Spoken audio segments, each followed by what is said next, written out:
To talk about the latest news on the Julian Assange case, we're joined now by Stefania Maurizi, who is an Italian journalist and the author of the new book, which is called Secret Power, Wikileaks and Its Enemies. Stefania has been covering Wikileaks and Assange probably longer and with as much depth as maybe any reporter on the planet.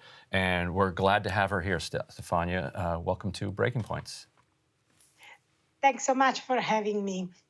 So we wanted to start by getting your reaction to this explosive news from Daniel Ellsberg. And Daniel Ellsberg, obviously, is famously the whistleblower who revealed the Pentagon Papers, said this week that he will act. In fact, let's just play the shot from Ellsberg himself.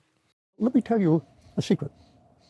I had possession of all the Chelsea Manning information before it came out in the press. Did you?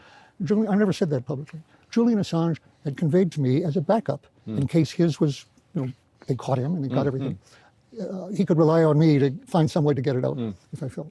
So I had all that, and when I say that, I'm saying that by the current standing of the Department of Justice, I am now as indictable as Julian Assange and as everyone who put that information out. The papers, everybody who handled it. Yes, I had copies of it, and I did not give them to an authorized person. So if they want to indict me for that, I will be interested to argue that one in the courts, whether that law is constitutional. The Supreme Court has never held that using the Espionage Act as if it were a British Official Secrets Act, which I would clearly have violated, but if that, using the Espionage Act as if it were an Official Secrets Act, which has never been passed by our Congress, that would be criminal. They've never ruled on that. I'd be happy to take that one to the Supreme Court. Yes. So, Stefania, was this news to you that Julian Assange had given a backup copy to Ellsberg? Yes, and what do you make of his Espionage Act point? Yes, first of all, it is new.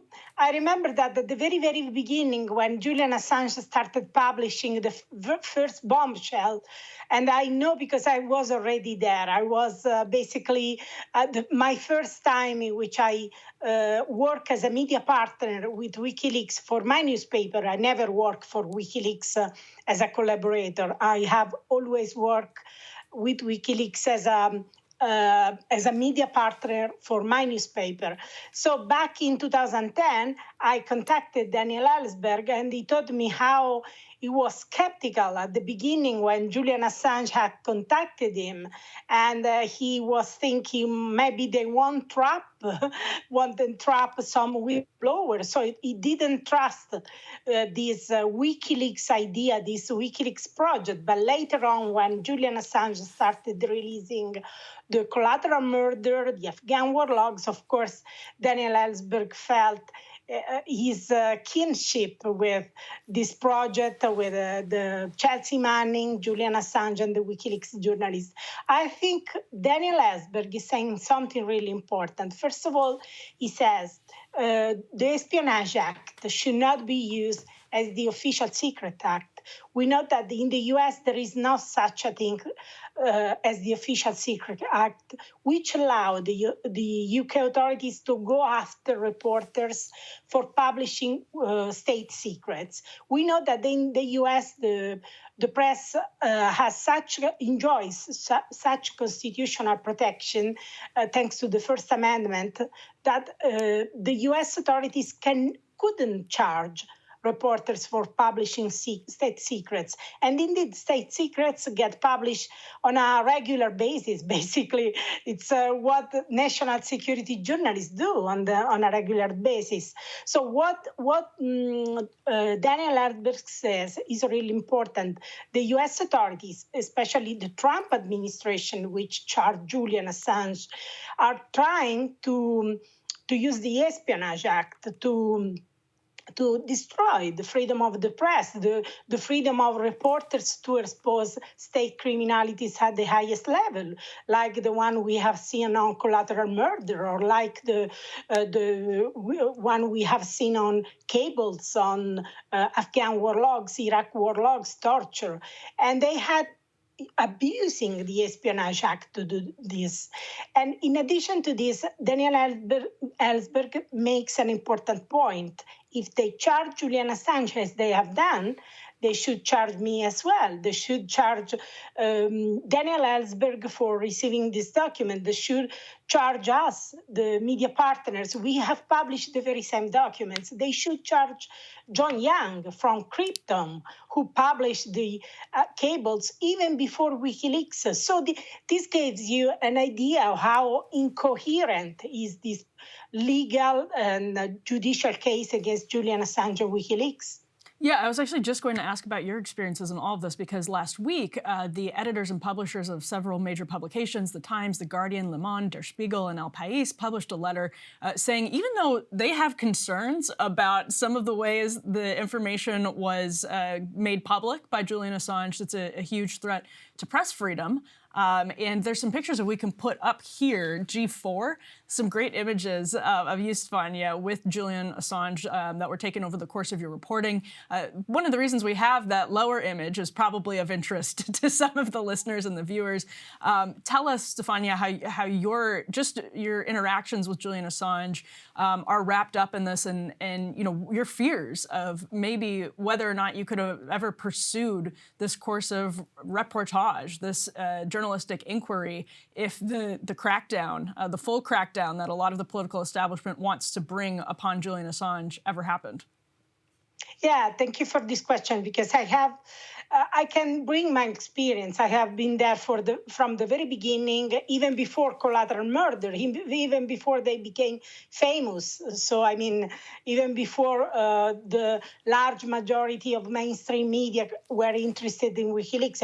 And I can tell you why I started looking at them. I started looking at them, first of all, because one of my sources had stopped talking to me. And at that point, I decided I needed better source protection, because clearly the old-fashioned techniques which we journalists use in our newsroom are no longer suitable in this era of mass surveillance. So I wanted to learn from them how to use cryptography to protect my sources. I'm a mathematician. Before journalism, I got a degree in mathematics, so I knew that it was possible. I had the theoretical knowledge, but I was unable to use it. So at that time, one of my sources in the field of cryptography told me, you should have a look on that bunch of lunatics. And the lunatics were Julian Assange of Wikileaks. And the reason why my source put Wikileaks on my radar screen was that Wikileaks was the only media organization in the world using cryptography, systematically cryptography, to protect journalistic sources. Not even the New York Times, not even the most powerful newsroom in the world were using cryptography back in 2006, 2007, 2008, when WikiLeaks was starting doing this. So they were pioneering this cryptography, and I was very, very interested in this. But in addition, I was really interested. What really impressed me was that they were able to obtain documents that no other media organization was able to get. And not only that, they were able to publish. They had the courage to publish. For example, when the Pentagon asked them to remove a document about the Guantanamo Task Force, the military task force operating the Guantanamo detention camp, they said no. They refused to remove the document. So for me, it was really something very important, because I'm sure you remember that after the 9/11, there was such conformism. The media were almost publishing whatever the CIA or the Pentagon were saying, with very, very few noble exemptions, like Seymour Hersh, who exposed, the Abu Ghraib torture and so on. But there was a widespread conformism.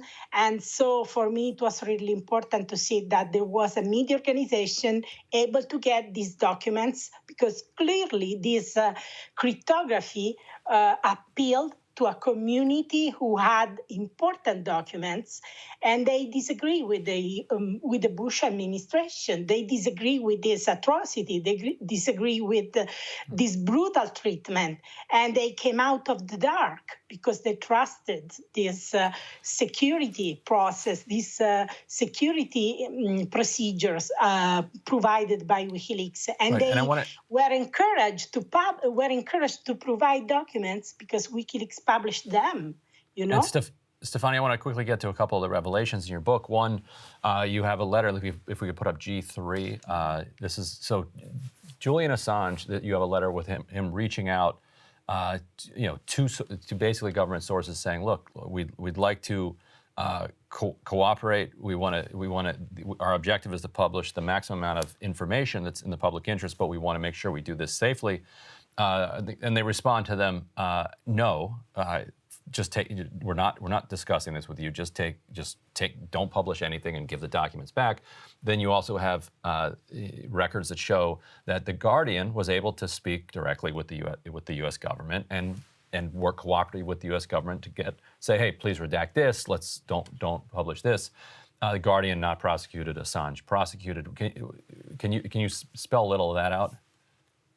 Yes, I mean, you have to realize that I have been fighting to get the full documentation on the case for the last 7 years. I have been litigating my FOI requests in the US, in the UK, in Australia and Sweden, because 4 governments are refusing to release this documentation, and some of them admitted that they destroyed key documents about this case, which is high profile, which is highly controversial, and which is really, really important when it comes to press freedom. So it is very suspicious that they destroyed key documents, and they have refused to provide any information on why they destroyed these documents. And so those emails that you mentioned were internal emails from the State Department, which I obtained after suing them in the US. And they clearly showed that the US authorities had the double standard. While they were willing to provide assistance to the mainstream media, to have a dialogue with them, and to help to redact the documentation, especially the cables, so that documents refer to the cables. And while Julian Assange tried to do the same, tried to contact him, try to contact the State Department to ask for assistance, to ask for any suggestion, whether they could suggest any name that they should have redacted. And the State Department refused. Absolutely. They didn't want any dialogue. They didn't want provide any help. And they asked WikiLeaks, please send back all materials you have, stop publishing, and remove from your website. I have the very same correspondence with about the Guardian meeting at the highest level, the Guardian editors at the highest level of their newspaper meeting the State Department authorities. At no point they ask, stop publishing, stop revealing these documents, giving us whatever you have back, remove from the Guardian website. So, I mean, this double standard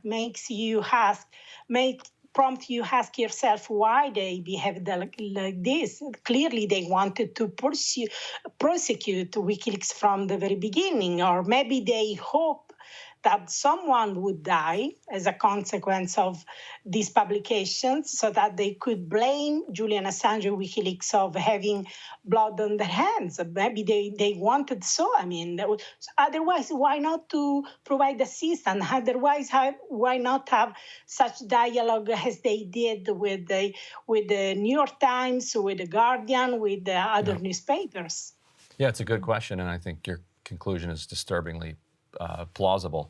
Stefania Maurizi, an investigative journalist, the book is called, if we could put G2 back up, the book is called Secret Power, WikiLeaks and Its Enemies. Congratulations on the publication. Thank you so much. Thanks for having me. Absolute pleasure. I can't wait to read that book. Hey guys, ready or not, 2024 is fully upon us now, and Sagar and I have been brainstorming ways that we can really up our game for this critical election. Yeah, we rely on our premium subs to expand our coverage, to add staff, to upgrade the studio. We just want to give you the best independent coverage of this election, which is possible. So if you can help us out, become a premium subscriber today, breakingpoints.com, or the link is down here in the description video. It really means the world to us, and if you like what we're all about, this is the best possible way to keep us 100% independent, working only for you.